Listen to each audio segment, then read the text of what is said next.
Olá! Continuando, lipídios, parte 2.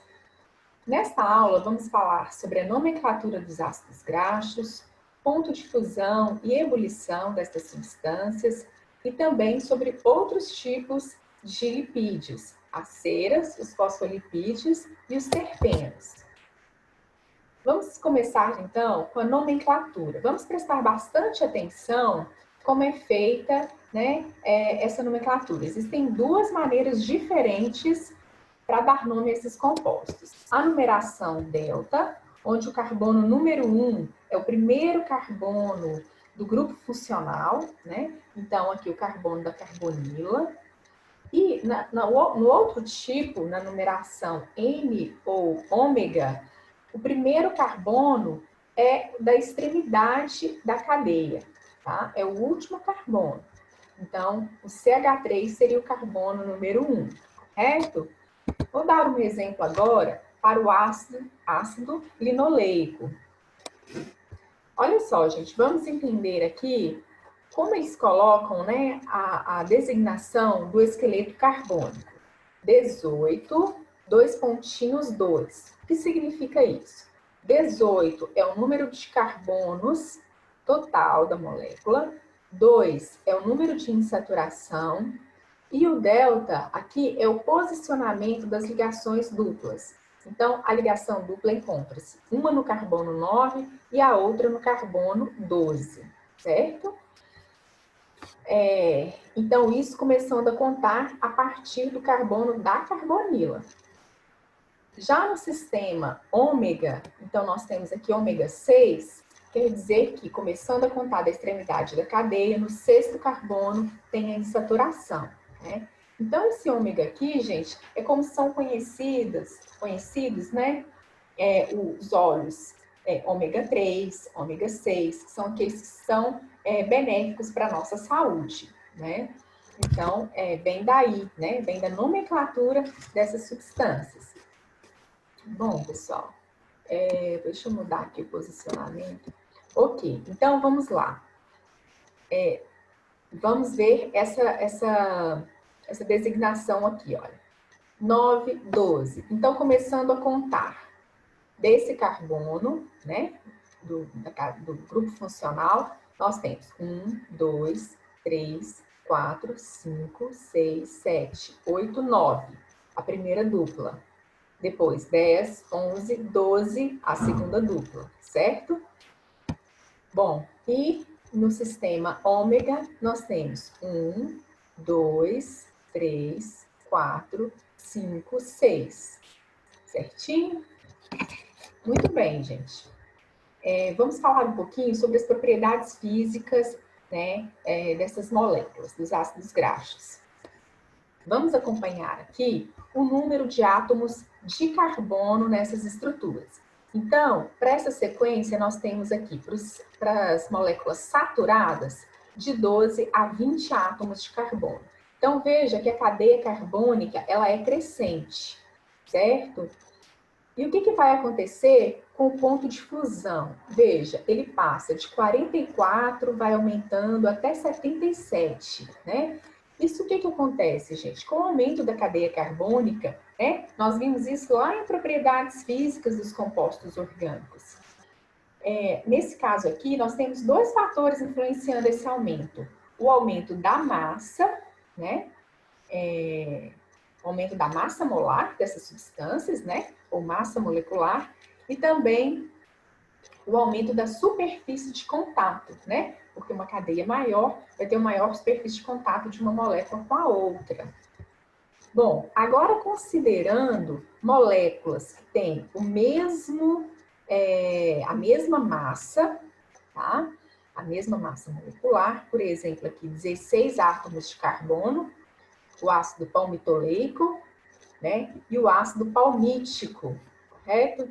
Então, veja só, esse tem o ponto de fusão 63, enquanto que esse aqui, o ácido palmitoleico, tem o ponto de fusão 0, ou seja, ele é líquido à temperatura, né? Enquanto que o palmitoleico, ele é sólido à temperatura ambiente, né? E quando chega a 63 graus apenas, que ele passa para a fase líquida, ok, pessoal? Isso porque a dupla ligação na configuração cis, como eu falei para vocês, ela de maneira inclinada, né, de forma inclinada, a superfície de contato de uma molécula com a outra é menor, né? Então, as moléculas têm maior liberdade de movimento, não existe uma força de atração de Van der Waals tão grande, né, de uma com a outra. Muito bem, gente, vamos mudar um pouquinho, vamos falar sobre as ceras, né? As ceras, elas estão presentes no espermacete da baleia, tá? Então, eu trouxe aqui essas imagens para a gente localizar, né? Quando falar espermacete de baleia, o que que é isso? Né? Então, essa parte aqui da cabeça da baleia, certo? Então, eu trouxe aqui essa imagem, né? Então, antigamente, esse óleo, né, eles falavam óleo espermacete da baleia, era muito utilizado como fonte de energia mesmo, né? Das lamparinas e tudo mais. Antes da era do petróleo. E nós temos aqui embaixo representado uma molécula de cera, esta molécula mesmo do espermacete, tá? Então, veja, qual é a característica de uma cera, né? Ela é um éster, correto? E ela tem, nós temos aqui o grupo funcional éster, né? C dupla O, onde a gente tem carbono de um lado, carbono do outro lado, e tem duas cadeias carbônicas muito longas, antes do grupo funcional e depois do grupo funcional. Uma outra cera muito conhecida, né, é a cera de abelha. Veja só a cadeia carbônica, gente, da cera de abelha. Ela tem aqui, ó, após o grupo funcional do éster, 30 átomos de carbono, veja só, né? De um lado 16 e do outro 30. Então, essa estrutura pode ser simplificada, né? Escrita dessa maneira aqui embaixo, representada. Tá bom? E assim tem outras ceras também, né, gente? Elas desempenham papel importante também em algumas plantas, né? Como proteção. Em algumas plantas parece que tem um veludo por cima, né? Também em algumas aves que têm facilidade para nadar, né? Então, essas ceras estão presentes aí, envolvendo, né, como que fala? Fugiu agora, as penas, né? Muito bem, gente. Bom, e finalizando, né, nós vamos falar um pouquinho sobre os fosfolipídios. Muito importante também essa classe, porque elas formam as membranas das células, né? Então, vamos ver aqui, nós temos aqui nessas imagens, né, a representação da forma estrutural de um fosfolipídio. Ele apresenta duas cadeias carbônicas longas, aqui representado por R1 e R2, certo, gente? Então, aqui tem aproximadamente 16 átomos de carbono e uma parte bem polar, né? Então, aqui um éster de fósforo, aqui um nitrogênio, né? Positivo também. Então, essa parte bem polar. O que acontece? Essas estruturas aqui, olha, essas como se fossem duas perninhas, as duas cadeias carbônicas, né? Que tem característica apolar. Então, elas todas se voltam, né? Na mesma posição. E a parte externa e interna, né, da membrana tem afinidade com a água, correto? Então, a parte exterior e interior da membrana. Né? Tanto que os nossos fluidos, do nosso organismo, é todo fluido aquoso, né?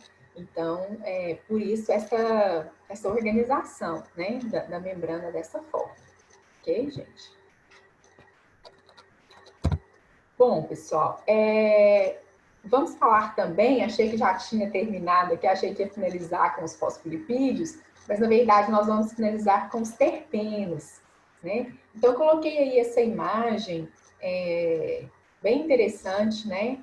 Lavanda, o limão e várias plantas apresentam óleos essenciais que são, na verdade, terpenos, tá? Quimicamente falando, os terpenos são formados por unidades de isopreno, tá? Então, esses isoprenos, essas unidades se ligam formando os terpenos, certo? Então, essa imagem que mostra muito bem como é feito, né, essa ligação. Então, nós temos aqui a unidade do isopreno. Então, por exemplo, o mirceno, ele é formado aqui, né, a ligação 1,4, né, entre as duas unidades de isopreno. Aqui a gente tem o limoneno, né, e o beta-caroteno. Então, veja que moléculas, até moléculas bem grandes, né, podem, aliás, uma quantidade grande de isoprenos podem se ligar formando, né, terpenos maiores. E também, gente, existe uma classificação de acordo com o número de unidades de isopreno, né, com relação ao nome que eles recebem. Então, apenas uma unidade de isopreno é um N-terpeno. Os monoterpenos são 2 unidades, né, que tem 10 carbonos. Sesquiterpenos, 3. Diterpenos, né, 4. 20 átomos de carbono. E assim sucessivamente. Ok, gente? E aqui eu trouxe o licopeno, né, que está presente no tomate, o beta-caroteno presente na cenoura, que são tetraterpenos. Eles apresentam 40 átomos de carbono e são formados a partir de 8 unidades de isopreno. Certinho, gente? Bom, então, claro, né, são muita informação, gente. Os lipídios, eles, né, como eu mostrei para vocês no início da outra aula, vários tipos, né? Mas aqui nós falamos de alguns principais, né? Sugiro para vocês leitura de textos, algumas imagens nesta aula. Eu tirei de um artigo bem interessante da Química Nova, que fala sobre os terpenos, né? E consultar a literatura também, né, gente? As videoaulas são muito boas, né? YouTube tem muitos materiais de apoio de estudo, mas aconselho vocês a não abandonarem a velha leitura, né, do livro didático, dos artigos científicos. Tá joia? Então, nosso próximo assunto a gente vai falar, né, na próxima semana, sobre aminoácidos e proteínas. Até já!